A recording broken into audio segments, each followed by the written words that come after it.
வணக்கம். நான் உங்கள் அன்புக்குரிய நண்பன் அஜய் நண்பன் பேசிக்கிட்டு இருக்கேன். இது அன்மேரிட் பாட்காஸ்ட்டில் நம்ம பேசிக்கிட்டு இருக்கோம்.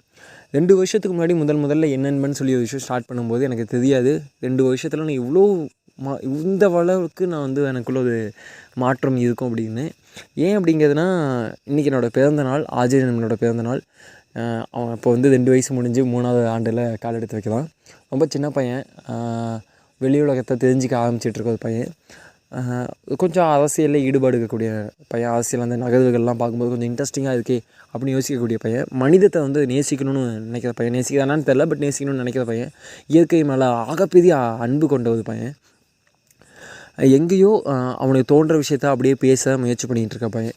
2 வருஷத்துக்கு முன்னாடி முதல்ல பாட்காஸ்ட் அப்படிங்கிற விஷயம் ஸ்டார்ட் பண்ணும்போது பாட்காஸ்ட் என்னென்னு தெரியாது.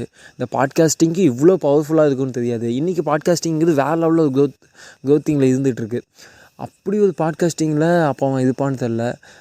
அதெல்லாம் ஏன் பண்ணுறோம், எதுக்காக பேசுவோம், சும்மா டைம் பாஸு ஸ்டார்ட் பண்ணுறோம் அப்படிங்கிற மாதிரி ஸ்டார்ட் பண்ணிட்டு தொடர்ந்து ஒரு 20-30 நாட்கள் தொடர்ந்து ஒரு பாட்காஸ்ட் அப்படிங்கிறது ரெகுலராக பண்ணுறேன். ரெகுலராக பண்ணது ஏதோ சில பல காரணங்களால், தவிர்க்க முடியாத காரணங்களால் அந்த சேனல் முடக்கப்படுது. அதுக்கப்புறம் தான் நம்ம பேசுறதில் எந்த அளவுக்கு டெப்த் இருக்குது அப்படிங்கிறத புரிஞ்சிக்க முடிஞ்சு. பேசுறது அப்படிங்கிறது ஒரு சாதாரண விஷயம் இல்லை. சும்மா நம்ம நல்லா சும்மா பேசிகிட்டு இருக்கேன் அப்படிங்கிறது மட்டும் இல்லாமல், ஒவ்வொருத்தரோட பேச்சுரிமை அப்படிங்கிறது எவ்வளவு முக்கியத்துவமானது அப்படிங்கிறத புரிஞ்சு, மீண்டும் சில மாதங்களுக்கு அப்புறம் அஜய் நண்பனுங்கிற பேரில் மீண்டும் என் நண்பன் பாட்காஸ்ட் தொடரப்பட்டு, அப்போது அப்லோட் பண்ண வேக்சி அப்படிங்கிறது அப்போது அவனுக்கு அன்றைக்கி அப்லோட் பண்ணும்போது அவனோட ரொம்ப ஃபேவரட்டாக, ரொம்ப சாட்டிஸ்ஃபைடாக பண்ண எபிசோடு இன்றைக்கு வரைக்கும் அவனோட டாப் எபிசோட்ஸாக இருக்குது. ரொம்ப ஃபேவரட்டான எபிசோட்ஸில். அதுக்கப்புறம் காலத்தின் கட்டாயம் அன்மேரிடுங்கிற ஒரு பாட்காஸ்ட் பிறக்குது.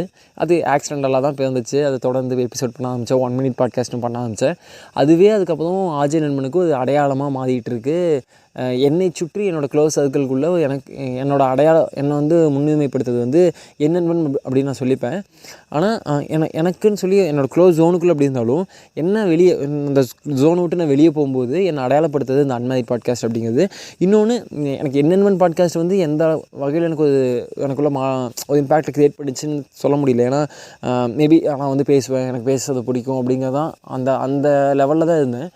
பட் எப்போ நான் அன்மேரிட் அப்படிங்கிறதுல நான் ஒரு 100 எபிசோட்ஸ்லாம் தாண்டி பண்ணும்போது எனக்கு உள்ள ஒரு கான்ஃபிடென்ட் வர ஆரம்பிச்சிச்சு. எனக்குள்ள ஒரு செல்ஃப் டிசிப்ளின் வர ஆரம்பிச்சிச்சு. நம்ம இது எதாக வேணால் வந்துட்டு போகலாங்க. நம்ம இப்போ நீங்கள் நடந்து போகிறதா இருக்கலாம், படிக்கிறதா இருக்கலாம், அதுக்குள்ள தான் ஒரு மணி நேரம் புக் வச்சு எடுத்து படிக்கிறதா இருக்கலாம், நீங்கள் ஒரு ஷோஸை கேட்குறதா இருக்கலாம். வாட் எவர், நீங்கள் ஒரு விஷயத்தை ரெகுலராக பண்ணும்போது அது உங்களுக்குள்ள ஒரு இம்பேக்டை க்ரியேட் பண்ணி, அது உங்களுக்குள்ள ஒரு ஹேபிட்டை க்ரியேட் பண்ணும். அது ஒரு வகையில் நல்ல விஷயமா இருக்குது அப்படிங்கிற பட்சத்தில், அது நல்ல ஹேபிட்டாக இருக்குது அப்படிங்கிற பட்சத்தில் அது நமக்குள்ள ஒரு டிசிப்ளினை க்ரியேட் பண்ணும். அந்த டிசிப்ளின் நம்ம வாழ்க்கையை ஏதோ ஒரு வகையில் நல்லதாக மாற்றிக்கிட்டே இருக்கும். ஏன்னா எனக்கு 2 வருஷத்துக்கு முன்னாடி ஒரு சின்ன விஷயங்களை எனக்கு எப்படி ஹேண்டில் பண்ணணும்னு தெரியாது. ரொம்ப சின்ன விஷயங்கள், சும்மா கீழே விழுந்துட்டுனா அது எந்திரிச்சிட்டு அது எப்படி எனக்கு ஹேண்டில் பண்ண தெரியாது. ஒரு 6-7 வருஷத்துக்கு முன்னாடி நான் ஈஸியாக அழுதுடுவேன், காரணம் இல்லாமல் அழுதுடுவேன். ஆனால் பாட்காஸ்ட் வந்ததுக்கப்புறம் எனக்கு அழ வேண்டிய தேவையே இல்லை. நமக்கு ரொம்ப தேவையான விஷயம் என்ன தெரியுமா? நம்ம மனசில் பட்டதை பேசுறது தான் நமக்கு அது ஒவ்வொருத்தரும் ஷார்ட்டாக பேசுவாங்க, ஒவ்வொருத்தர் லாங்காக பேசுவாங்க, ஒவ்வொருத்தர் எழுத முயற்சி பண்ணுவாங்க, ஒவ்வொருத்தர் அதை வார்த்தைகளாக விவரிக்காமல் அழுது அது ஏதோ எமோஷன்ஸில் கோபமாகவோ கத்திடோ ஏதோ ஒரு வகையில் அந்த எமோஷன்ஸை நமக்குள்ளே இருக்கக்கூடிய எமோஷன்ஸை ஏதோ ஒரு வகையில் வெளி தூக்கி போட முயற்சி பண்ணுவாங்க. அதுக்கு பல இது இருக்குது. என்ன, இப்போ நான் பேசலாம், கத்தலாம், அல்லது நான் யாராவது மேலே கோபத்தை வெளிப்படுத்தலாம், அன்பாக வெளிப்படுத்தலாம். அந்த ஒரு எமோஷன்ஸை நம்ம எப்படி வெளிப்படுத்தணும் அப்படிங்கிறது, நம்ம என்ன ஃபீலிங்ஸை அது எமோஷன், வாட் எவர் எந்த எமோஷனாக வேணா இருக்கலாம். அந்த மாதிரி அதுதான் மனிதனோட இயல்புன்னு நான் நினைக்கிறேன். அப்படிப்பட்ட மனித இயல்பில் எனக்கு பேசுறது அப்படிங்கிறது ரொம்ப பர்சனலாக பிடிச்சிருக்கு அப்படிங்கிறத என்னால் புரிஞ்சிக்க முடியுது. இப்போது இன்றைக்கி காலையிலேருந்து அப்ஸ் அண்ட் டவுன்ஸ் நம்ம லைஃப்பில் எல்லாருக்குமே இருக்கும். சின்ன அப்ஸ் அண்ட் டவுன்ஸ் இருக்குது. இன்றைக்கி என்னோடய லைஃப்பில் one of the best day அப்படின்னு சொல்லலாம். ரொம்ப ஏன்னா பாட்காஸ்ட் ஆரம்பிச்சது 2வது வருஷம், என்னோடய பிறந்த நாள், அது மட்டும் இல்லாமல் ஒரு நல்ல நாள் அப்படிங்கிறது. இப்படி ஒரு நாளில் நான் இந்த இடத்துல பேசிகிட்டு இருக்கேங்க அப்படிங்கிறது. அப்போ நம்ம 3 விஷயம் சொன்னல. முதல் விஷயம் கல்வி அப்படிங்கிறது, 2வது விஷயம் இந்த டிசிப்ளின். நம்ம ஒரு விஷயத்தை ரெகுலராக ஃபாலோ பண்ணால் கண்டிப்பாக அது நமக்குள்ள ஒரு டிசிப்ளின், ஒரு ஹேபிட்டை க்ரியேட் பண்ணும். 3வது ரொம்ப முக்கியமான விஷயம், இப்போ ரீசெண்டாக நான் இன்ஸ்டாகிராமில் அது எனக்கு அந்த புரிதல் இருந்துச்சு, அந்த ஒரு சின்னதாக ஒரு அண்டர்ஸ்டாண்ட் இருந்துச்சு. பட் அது எனக்கு வேர்ட்ஸாக சொல்ல தெரியாமல் இருந்தப்போ ரீசெண்டாக ஒரு இன்ஸ்டாகிராம் வீடியோவில் ஒன்று பார்த்து, கண்டிப்பாக நீங்களும் பார்த்துருப்பீங்கன்னு நினைக்கிறேன். பார்க்கலாம், கிடச்சா பாருங்க. என்னென்னா, நாம் எப்போது நம்மளை சுற்றி ஒரு இருட்டு சூழ்ந்து இருக்குதுன்னு நினைக்கிறோமோ, ஆக்சுவலாக நம்ம என்ன நினைப்போம், ஐயோ என்னை சுற்றி ஒரு இருட்டு சூழ்நிலையில் மாட்டிக்கிட்டேன், என்ன பண்ணுறது தெரியலன்னு நினைக்கும்போது, ஆக்சுவலாக உண்மை என்னென்னா, நம்ம வந்து இருட்டில் வந்து தொலைஞ்சு போகல, நாம் விதைக்கப்பட்டிருக்கோம். ஒரு விதை முளைப்பதற்கு முன்னாடி விதைக்கப்படும்போது மண்ணால் மூடப்பட்டிருக்கும்ல, அதை யோசிச்சு பாருங்க. அது நான் சுற்றி இருட்டு இருக்கும், கொஞ்சம் கூட வெளிச்சம் இருக்காது. ஆனால் அது முளைச்சி வெளியே வந்து ஆழமாக கூட மாறும்ல.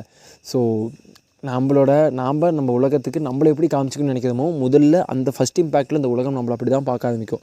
தொடர்ந்து நம்மளை அப்படியே பார்க்க வைக்கணும் அப்படிங்கிறது நம்ம கையில் தான் இருக்குது. ஸோ முதல்ல நம்ம மேலே நம்பிக்கை வைப்போம். அதுக்கப்புறம் இந்த உலகம் நம்ம மேலே சின்ன சின்னதாக நம்பிக்கை வைக்க ஆரம்பிக்கும், சின்ன சின்ன அங்கீகாரங்களும் கொடுக்க ஆரம்பிக்கும். அந்த அங்கீகாரத்தை தொடர்ந்து பெருசாக பண்ணணுன்னா அது நம்ம கையில் மட்டும்தான் இருக்குது. 6 நிமிடங்கள் என் வாழ்வில் மிகப்பெரிய மாற்றத்தை ஏற்படுத்தக்கூடிய ஒரு 6 நிமிடங்களாக மாறுது ஒவ்வொரு நாளுமே. நான் ஒவ்வொரு நாளுமே இந்த அன்மேரிட் பாட்காஸ்ட்டுக்கு ஸ்பெண்ட் பண்ணுறது மேக்ஸிமம் ஒரு 10 to 15 மினிட்ஸ் தான். ஆனால் அது என் லைஃப்பில் எவ்வளோ பெரிய இம்பாக்ட்ஸை க்ரியேட் பண்ணிகிட்டு இருக்குது அப்படிங்கிறது என்னோடய பர்சனல் லைஃப்பில் எனக்கு மட்டும் தான் தெரியும்.